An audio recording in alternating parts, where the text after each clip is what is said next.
Today I'm going to explain why Dijonay and Penny Proud were best friends, even though it seems that Dijonay was a terrible friend to Penny. Penny befriended Dijonay in order to feel superior, which is an attitude she got from her wealthy, rich mother who downgraded with her broke father and now likes to feel superior as a doctor and whatnot, whatnot. It's an attitude she got from her family being very rich on her mother's side. And Penny, just like her mother, takes pride in having people who may not be at the same level as her and understanding them and basically getting some type of street cred and respect, from that. Penny's mother downgraded for her father, Oscar, because that was somebody who she could control, boss around. She could run the household, and he would cater to her. She did not mind paying all the bills for these things, which is also why Penny is one of those friends who, like, if she has it, she's going to give it. But at the same time, she does expect certain things from you, and we get into that on episode 1. Dijonay gave Penny a backbone and kind of taught her how to operate in the hood, which is where her mother moved from, to the hood with Oscar. And it's a nice neighborhood, but it's probably not like where her mother came from. And it's in proximity to where Dijonay stays, to the point where they all go to the same school, right? So first episode, we see Dijonay not being a good friend to Penny is when Penny assumes that since they're best friends, that she is automatically on the cheerleader team, right? Like, I took you under my wing. You're the poor, dirty, dark-skinned girl. Like, I took you under my wing. Of course you're going to get me on the cheerleader team. And Dijonay, of course, does not put Penny on the team. She instead chooses LaCienega, and she does this for a couple of reasons.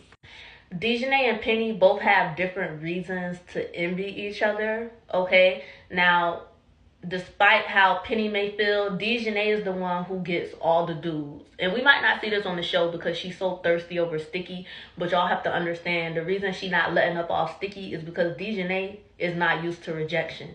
She could get anybody she wants, you feel me? And Penny does not have that same confidence or that same go-getter backbone of like, ain't nobody gonna reject me, So Dijonay being captain of the cheerleading team, she did not want Penny to come and take away the one thing that she did have. You feel me? Penny already got 2 active parents. Penny already got her own room. She only have to babysit BB and CC sometimes. Penny got a grandma who don't play about her. Like, Penny has it all. Penny has it all. Her mama is a veterinarian. Like, her daddy might be a bum, but he's a loving father. Like, Penny has it all. So Dijonay felt like, let me have this one thing. You don't need to be Penny Proud and be on the cheerleader team. So that was her way of kind of saying, let me have this one thing. But also, Dijonay is an opportunist. So, because she already has Penny locked in as a best friend, it only makes sense for her to make new opportunities for herself by choosing new people over Penny. So LaCienega being the new girl, she saw the chance to have a Hispanic rich friend who's way richer than Penny. And people like Dijonay who come from bad circumstances, like this girl got 9 siblings and 3 bedrooms, 1 for the parents. So you got 9 kids sharing 2 rooms and she the oldest. When you trying to escape from a situation like that, all you know how to be is an opportunist. And your friends will excuse it because they know your background and they don't want to throw it in your face. So that's why Penny always forgave Dijonay, and it's why Dijonay always apologized under the guise of, girl, you know I come from a family with 9 kids. Like, I don't know how to be a good friend, but we've been friends for so long. Like, I know you're not going to cut me off, so I'm going to continuously do bad stuff to you. So she got Penny on lock, but then by her befriending Zoey, she got a white friend who's very smart. Let her grow up and become a doctor, she could get you out the hood. LaCienega is rich, and she also need a little street cred security. Of course, she's going to take Dijonay everywhere because even though Dijonay from the hood, y'all remember her cousin was the one who was like, got their whole group on TV. Like, Dijonay got connects. Dijonay is the one who going to get everybody to come to the party. Dijonay is the one who's actually popular. LaCienega is just rich. Penny just come from a good family and she's a nice girl who's active at school. And then Zoey is just a nerdy white girl. There's no reason Dijonay should be hanging with any of them. But she's an opportunist and she's trying to escape her situation. Otherwise, Dijonay would be hanging with other baddies like her. She would be hanging with other hood ghetto girls. So that's Dijonay's role in this friendship. So fast forward, although Dijonay and Penny are best friends, Dijonay doesn't know anything about that because her parents kept having children after her. So to Dijonay, she should keep making new friends. She should keep finding more opportunities. Because if her parents didn't care enough about her to stop having kids and focus on her and to think about her quality of life, why would she know anything but selfishness and like self-preservation?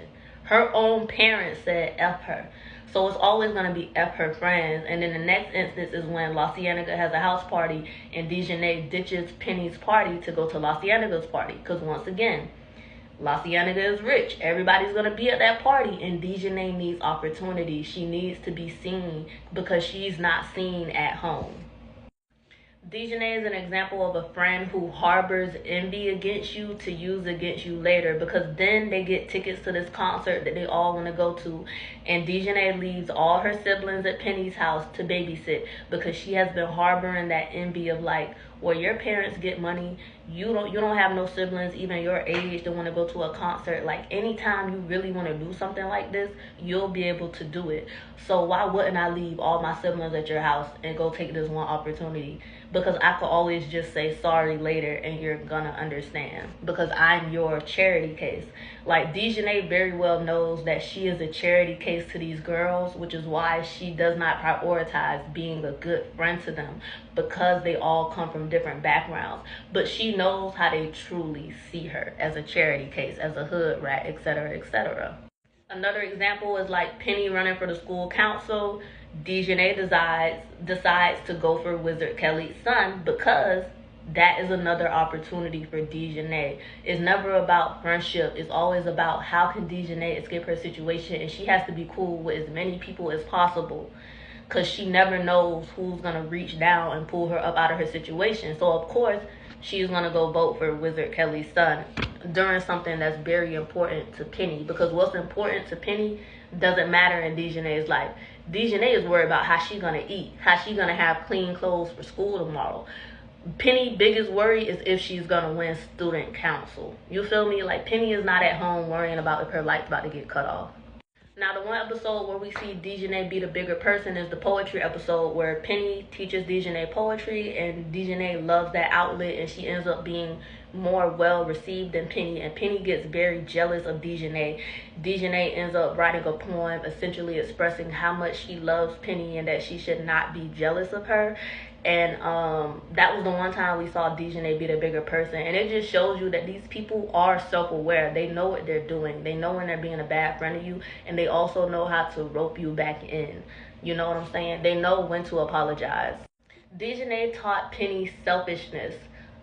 Penny loved having a friend with drama to add turmoil and pain to her life that she wasn't experiencing at home. You feel me? Her biggest problem was having to babysit and she couldn't go to a party.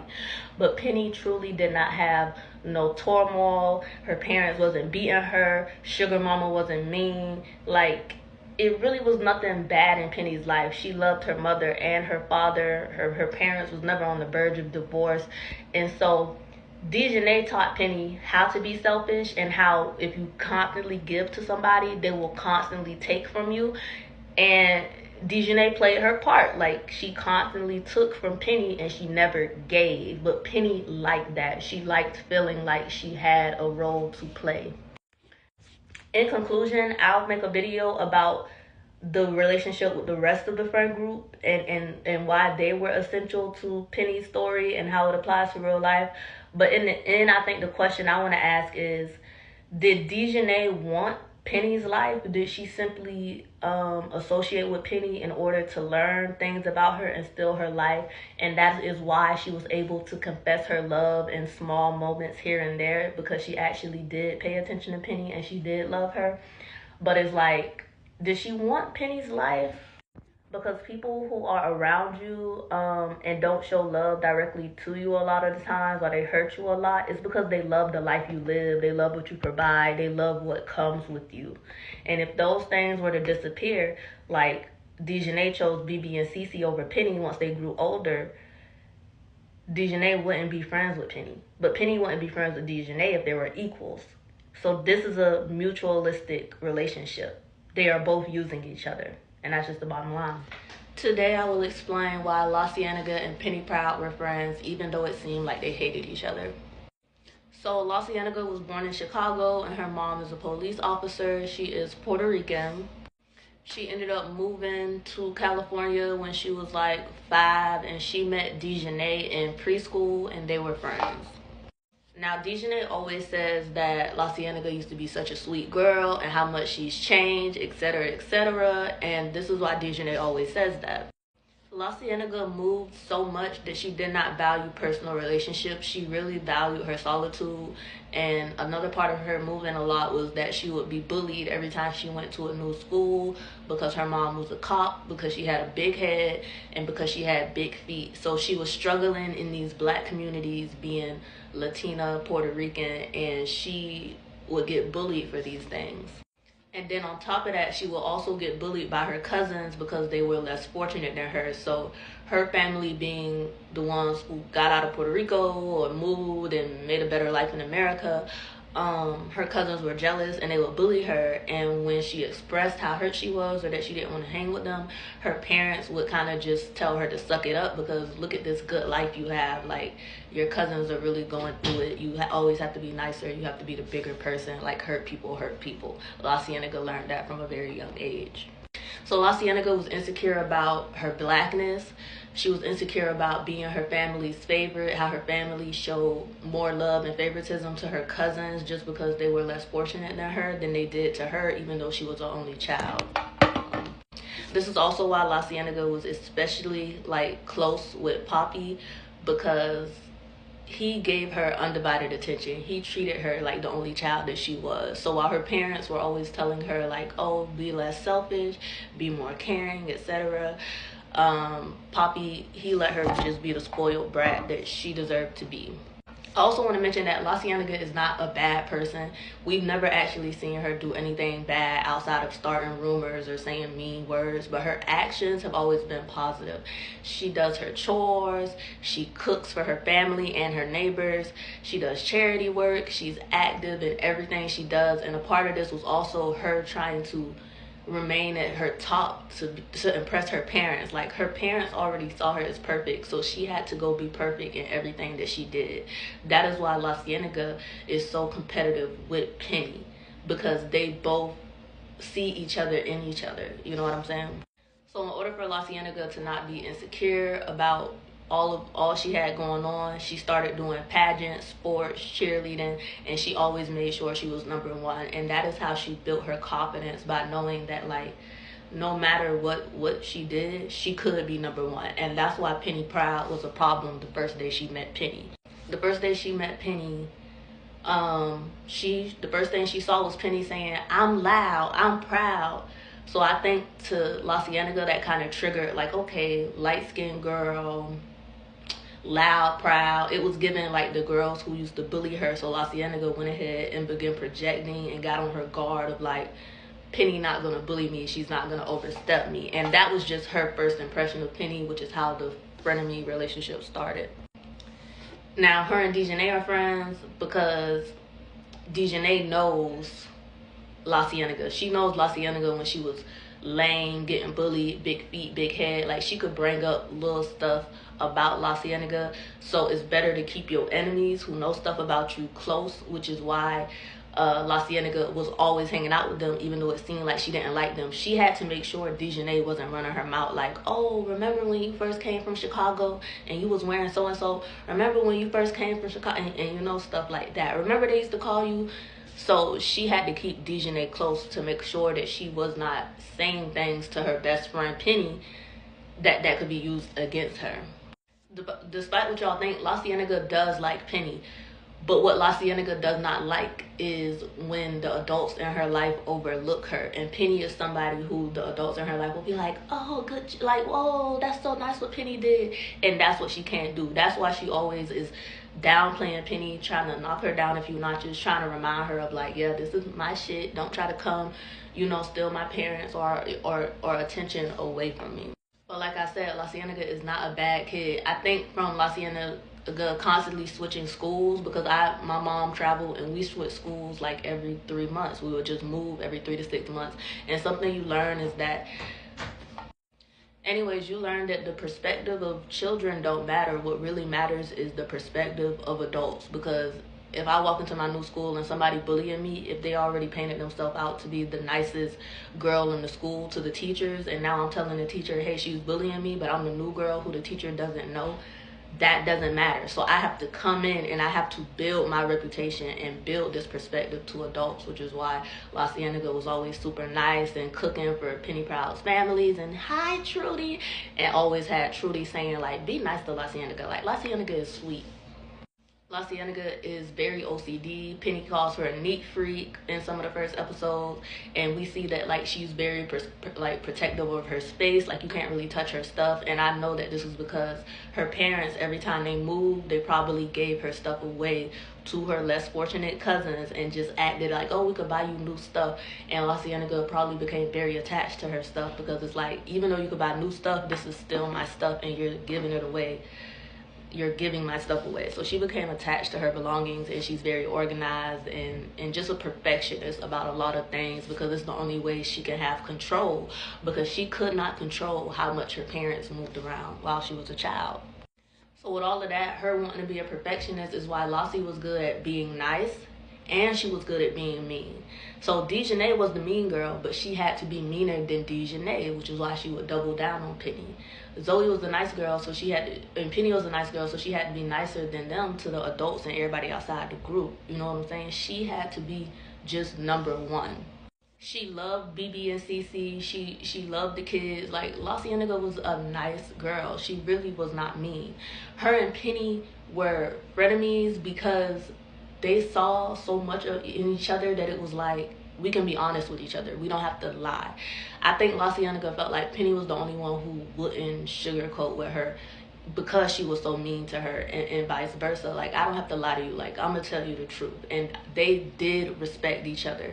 Even though it was like a back and forth, these girls respected each other. Bottom line, they respected each other. And LaCienega never pulled half as much stuff as Dijonay pulled. And even when Dijonay was toning it back, LaCienega would tone it back as well, because she would be like, okay, your best friend being nice to you today, I'm gonna be nice to you today too. And also, with her having a friend like Penny, they were pretty much equals. Both of their families are well off. So unlike other people who was coming to LaCienega parties and stuff because she was rich, like people only liked her because she had money and what they could use her for. Penny didn't have no reason to use her. So Penny was one of her only real friends, like the only friend who wasn't just hanging with her for money. Penny was hanging with her because she did get to know her and she did see a softer side of LaCienega, and she knew that mean side wasn't her true face. So they couldn't stand each other, but they did respect each other, and it was love there. The real tea is that Zoey and LaCienega are actually best friends. LaCienega sees Zoey as herself, as, you know, the ugly duckling, and so she and Zoey are like this. She takes Zoey under her wings, and I think that like in private, Zoey gets a completely different side of LaCienega, because if you notice, like a lot of the time Zoey is always like, be nice. Zoey is always like, be nice to LaCienega, like that's wrong, LaCienega. She's really one of the only people, or the only time we hear Zoey speak up for real is with LaCienega, because she gets a different side of LaCienega and they have their own private conversations and times to bond. But yeah, then LaCienega becomes very close to Michael, and she develops a crush on him. They bond over fashion, and that just shows like how well she was raised, how open and kind she really is, because she didn't assume or judge or think anything of him being feminine. She developed a genuine crush on Michael. Like, she likes people for who they are on the inside, and even once it became like, okay, Michael didn't like LaCienega in that way, they still became very good friends, and they also had that kind of mean girl back and forth, and they bonded a lot over, you feel me, reading people and making fun of them and like cracking jokes like they need to get it together, because it both came from a place of, we are not accepted, right? Zoey, LaCienega, and Michael, like we all aren't usually accepted, and so this is what we bond over. Like, we gotta glow up, and they all did have their respective glow up. So Penny didn't need this protection from LaCienega, but I do think that LaCienega felt she needed to humble Penny before she became the bully she thought she was. LaCienega had to show Penny, like, that light skin, like that's going to your head, that light skin mess, I'm gonna shut that down right now.